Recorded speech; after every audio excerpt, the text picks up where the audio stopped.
new babes. Alright, so listen. The next video we getting into, TMG fam, is the top 10 YouTubers that got away with crimes, right? Now, I have a question. And I say it all the time. I'm not the smartest dude in the world. The sharpest knife in the drawer. Whatever. You know? But why is it people wait till they become somewhat famous or gain a little bit of notoriety or put themselves and their families in a better position to feel as though now is the time I want to be tough, be gangster, and I want to get in front of this camera and do things and jeopardize my freedom? I don't understand it. Like, this should be the time where you, like, as clean as a whistle, like you walk in a straight line, like you ain't even getting a jaywalking ticket at this point in time in your life. Like, I don't even want no type of mishaps. I don't want no IRS trouble. I don't want nothing. But it seems like for example, and this is not YouTube, but it's rap, right? The rapper, I don't know if y'all familiar with him, YFN Lucci, like well-known rapper, now is just hit with a murder charge. Like, why? I saw that, I was like, apples and oranges, this just don't make no sense. You was willing to jeopardize your freedom to you know what I'm saying? Like, stop your family's income, or maybe not, possibly you might have had enough stuff put away, but now you got to pay lawyers. That's money that could have gone in your kid's mouth or to your family. Now you got to pay lawyers and attorneys and different things like that. Make great music. But you feel like you gotta portray this image and stuff like that. So I don't know, man. I don't understand what it is, bro. But whatever y'all got, I ain't trying to contract it, fam. I want to stay on the opposite side of that. Call me corny, call me lame, call me all of that. I'll take it. But you can call me free. I ain't trying to be behind bars. So, and that may not have nothing to do with this video, man, but just continuously seeing the pattern that's going on, man, I'm like, huh? Why? I don't get it. But we're gonna check this video out, man. So if you're new to the channel, hit the subscribe button. Let's go. Take a deep breath and relax. We're here to rob the bank.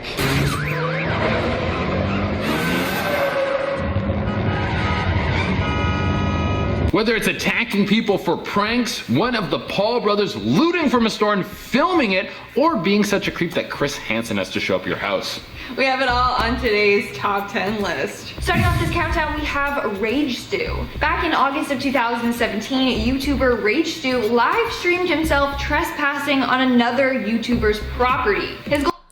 Now, in these situations here, y'all be doing it for the views. Getting the views equal money. So when you run out of things to do, you start trying to find things, you know, it's stuff like this that's gonna bring more attention to you, and that's all you care about, man. But you gonna risk your freedom over that? Like,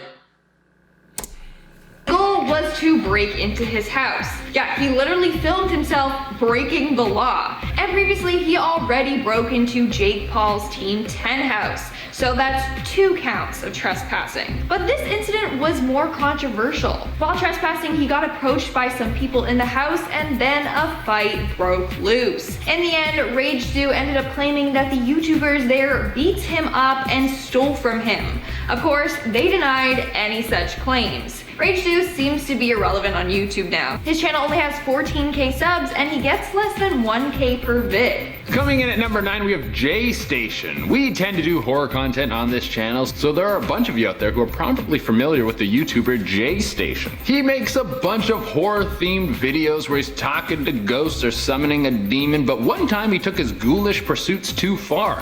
JStation made a video claiming that his girlfriend was dead. He said that she had been killed by a drunk driver, and the whole thing was very shocking. JStation made a ton of videos with his girlfriend prior to this video. She was a regular guest in his videos, so the claim of of her death really hit fans hard. But in that same video, he tries to contact his dead girlfriend via Ouija board. And even if you're some dude who makes a bunch of ghoulish content, if someone you really loved actually died, I don't think you would be quick to make a video about it where you try to contact them via Ouija board. So of course the fans were very skeptical about the whole thing, and eventually it came out that the whole thing was a hoax. Bad move, my dude, because now not only was the internet gunning you down to ruin your career, the police also released a warrant for your arrest. Eventually Jay Station was arrested and taken to court, but he never saw any jail time, so he was able to slip under the radar with this one. Moving on to number 8, we have Sam Pepper. Sam Pepper is a British YouTube star that has over 2 million subscribers. He joined YouTube back in 2010, but a lot of his old videos have now been deleted. He mostly posts prank videos or 24-hour challenge videos. But back in 2014, a couple of his pranks went a little too far. So in 2014, he uploaded a video onto his channel titled Fake Hand Ass Pinch Prank, in which he would go up to women he didn't know, asking for directions,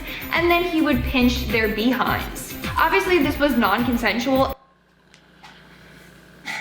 Listen, man. See, I gotta stay in the house, man. I need to stay in the house. Cause see, where I'm from, that's a good way to get yourself shot. That's a good way to get yourself really messed up, bro. Like all jokes aside, and the games is over with. That's a real way to get messed up right there, fam. Like y'all taking these pranks too far, man. And not okay. As a result, a number of people came forward accusing him of harassment. But Pepper claims that the whole thing was staged and scripted. Now, we don't know if that for sure is. Now that I believe is true too. When she say that, I believe that's true too. I believe a lot of these pranks are staged and scripted. Because a lot of things that, come on, man, you see on some of the stuff my sons watch. Like, how are you gonna prank somebody 10 days in a row? At some point in time, they gotta know it's coming. But they put on a front like they didn't know it was coming. But they knew it was coming. Stop it. Is the case, but Sam definitely crossed the line with that one. And of course, we have the time that he faked a kidnapping and murder for views. And people were outraged at that as well. Coming in number 7, we have Jake Paul. The Paul brothers are always up to something, whether it's knocking out former NBA stars, causing some of the biggest controversies in the world, or apparently looting malls. They just have to be in the limelight all the time. Well, they both love controversy, so when the George Floyd riots broke out, Jake Paul and his film crew headed out to a local mall that was being ripped apart by looters. He filmed a lot of the chaos that was breaking out while it was all going down. In the video, it showed him and his buddies checking things out while they were picking up some stuff that seemed to be pulled out of stores. There wasn't anything that actually showed them stealing, so people are kind of skeptical on whether or not they actually took anything. In the end, he was charged with a misdemeanor trespassing charge, and it would seem that nothing would happen until the FBI raided his house and took some guns. But after all of this, there was still no time in the big house. And see, that's when I really started to figure out who they were. I wasn't really up on them like that, but that raid incident, not the raid incident, the looting incident, and then the raid incident, the feds raiding their crib, the looting incident, and the fights is how I'm really getting to know them. You know what I'm saying? And I think they found something with this fight, like with these fights. I think that's their lane. They should stick there, and I think they can, you know what I'm saying? They're already well known. They can really skyrocket out of here if they stick with that. Two YouTubers, Syndicate and Team RTN, have been exposed for basically scamming their subscribers. Both YouTubers have over 1 million YouTube subscribers, Syndicate having over 9 million and the other having over 4 million. But the two decided to manipulate their viewers. They began promoting a gambling website known as CSGO Lotto. They claimed to be sponsored by them and would show videos where they would win huge prizes through their website, like thousands of dollars. But it turns out that they actually owned the website all along. So they were encouraging their young viewers to put money into a site with the hopes of winning big. But of course, that probably never would have been the case. Coming in at number 5, we have Vitaly. This guy was running one of the original prank channels when I first got into into YouTube, and it would seem that he had a knack for taking things a little too far with his pranks. Whether it's freaking people out with needles, staging an assault on a person, or running onto a soccer field with "Trump sucks" on his chest, this guy has gotten away with crimes probably more than any other YouTuber. I will mention that in April he was arrested for assaulting a stranger who was running by herself, and now he might be facing life in prison. So eventually everything caught up with him. Now that's a first. I didn't expect to hear that, bro. A YouTuber facing life in prison. That's crazy. You would throw it all away, man. Stop it, y'all. For real, bro. This is getting out of hand. Stop. And that's greed. All that is greed, man. You know what I'm saying? You get into YouTube, you make you a little money, then you gotta scale it. You wanna make more money. Then it turns into more money. Then it becomes greedy. Then it becomes the fame and everything. And it gets to you, bro. And some people, as we can see, are willing to do anything for it. That's dangerous. Coming in at number 4, we have Shane Dawson. This year, Shane Dawson got exposed after problematic videos and tweets from his past resurfaced online. First off, Shane was called out by Hollywood's very own Jaden and Jada Smith. Jaden and Jada exposed Shane with regards to a video of Shane s***izing an 11-year-old Willow Smith. But that's not all. Shane has a long list of problematic content. In a podcast, Shane tries to justify and compares it to other fetishes, like foot fetishes. He also admitted to looking up a naked baby online and then proceeded to call what he saw sexy. You could obviously see how wrong that is. He also admitted to finding— Wait, what? I know I've passed by this dude on YouTube before and seen his face, and I think I might have reacted to something with him in it, maybe, but I'm not recalling it in my brain, so I don't really know the full story of him. And I think I might have seen a tweet about this back with Jada Pinkett Smith talking about him, but I didn't know what was going on. But what? So what happened? Like, oh man, y'all gotta catch me up on this. What happened? one of his underage fans hot as well. A lot of people think that Shane should be charged for these incidents, and that further investigation needs to be done. Coming in at number 3, we have Logan Paul. This story's been told a million times, so what's one more on top of the pile? Logan Paul got in heat from not just his fans, but the whole world when he went to the Japanese side forest and filmed someone who had recently taken their own life and then posted it on YouTube. Yeah, this wasn't just some YouTube gossip, this was on CNN. This might have been the biggest YouTube controversy of all time. It's wild to think that this guy is now about to fight.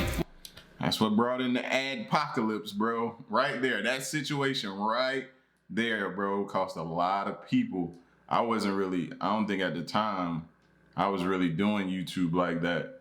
But when I got there, all I heard was people talking about adpocalypse, adpocalypse, adpocalypse.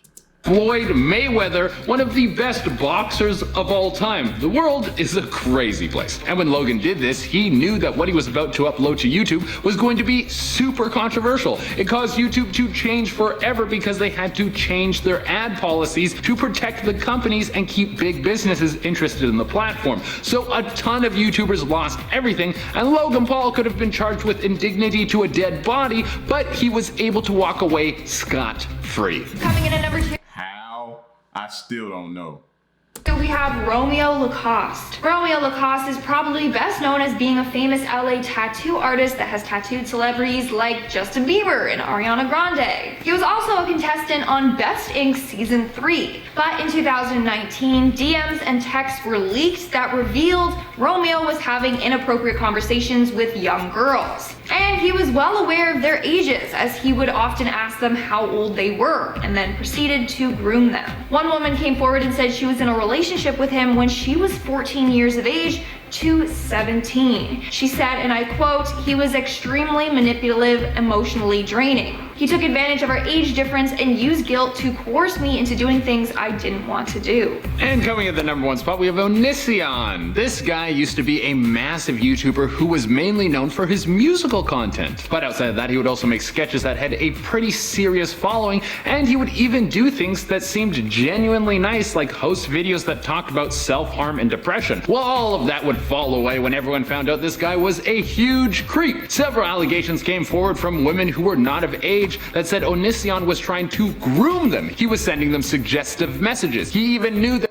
And see, this is why when we get hit with certain things, we get upset, but at the same time, we can't be upset. It's because people have done things that cause us to have to suffer for it. You know what I'm saying? Like, it's like that because of these incidences. And it's like they said, it's forever gonna be changed. And they're always gonna have to come up with new things.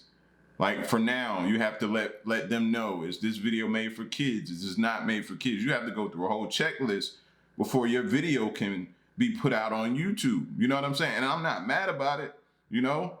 You just get mad at the people that ruin it for others all the time. Like these idiots. That they weren't old enough to be receiving these kinds of messages from a full-grown man. This got so heated that eventually Chris Hansen got involved. You know Chris Hansen, right? How you doing? All right, how are you? Have a seat over in that chair, please. Why don't you make yourself at home here? Have a seat. Have a seat in the chair there, please. Moving pretty quick there. Why don't you have a seat right over there? Okay. At the stool. Yeah, the dude who used to run the show to catch a. Well, Chris Hansen came right to this guy's house to try and get him to come out for an interview. Onision rejected the opportunity for the interview with Chris Hansen, probably knowing that he was going to put him on blast and make him look so. And then at the end of the interview, he's like, yeah, you can go right out that door. Cops waiting on me, aren't they? You can go right out that door. You know how Chris do it. Bad he would end up in prison. Well, in the end, Onision's career was ruined, but he never went to prison. All right, guys, let's move right along to our comment shout-out portion. We'll be shouting out comments from our other collab, Top 10 Luckiest People Who Escaped Huge Disasters. Angela Bazan wrote in. Is that it? Is that it? No more YouTubers who got away with crimes? I've seen enough anyway. Was already disgusted. You know what I mean? Because when it just play back everything that you have to go through. Like with me dealing with certain stuff, man. Like anytime I see anything with a kid in it, I'm taking it out. You know what I'm saying? Because their policies, and then YouTube don't have a lot of actual humans working for them right now. You know what I'm saying? So a lot of things is automated. So those automated whatever's are scaled, and they're trying to catch everything. You know what I'm saying? Even if your video is not that way, if it feels like it is, it's gonna flag you or give you a strike. You know what I'm saying? And it's all because of these dudes right here. So, but y'all get at me in the comment section, man. Let me know what y'all think, man. Like I said, man, I hate that a lot of people feel like they gotta go to these extents, man, to try to keep up an appearance or to try to show that they're growing or their channel is this and it's popping, and it's. When at the end of the day, bro, it ain't worth it, fam. Not to ruin your life over with. Because I guarantee if you ask some of those dudes that went to jail, or because a lot of them didn't, but some that who is in jail or facing jail time, man, if you had it to do all over again, would you do it? No, they wouldn't. They'd probably tell you they was living a good life. It just got the best of them. Till the next reaction, man, I'm out. Peace. Y'all stay solid. Hey.